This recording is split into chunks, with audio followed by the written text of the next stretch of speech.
ఇవాల్టి top 9 news.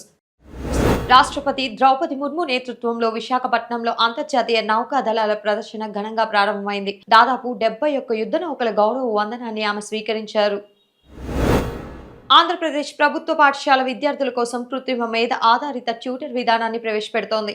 దీని ద్వారా విద్యాబోధనలో విప్లవాత్మక మార్పులు రానున్నాయి. మాజీ ఎమ్మెల్యే బాల్క సుమన్ను పోలీసులు అరెస్ట్ చేయడంతో క్యాతనపల్లి ప్రాంతంలో హైటెన్షన్ నెలకొంది. ఈ క్రమంలో జరిగిన నిరసనలతో ఆ ప్రాంతమంతా పోలీసుల పహారాలో ఉంది. మాజీ మంత్రి అంబటి రాంబాబు రాజమండ్రి సెంట్రల్ జైలు నుంచి విడుదలయ్యారు. విడుదల అనంతరం ఆయన మాట్లాడుతూ ప్రభుత్వ ప్రజా వ్యతిరేక విధానాలపై పోరాటం ఆపమని స్పష్టం చేశారు. మంత్రి నారా లోకేష్ మంగళగిరి ఎయిమ్స్ స్నాతకోత్సవంలో పాల్గొని ప్రజాప్రతినిధులు మరియు వారి కుటుంబ సభ్యులకు ప్రత్యేక విందు ఇచ్చారు. గత కొన్ని రోజులుగా పెరుగుతున్న బంగారం ధరలు ఈ రోజు కాస్త తగ్గుముఖం పట్టాయి. ఇది పసిడి ప్రియులకు స్వల్ప ఊరటనిచ్చింది.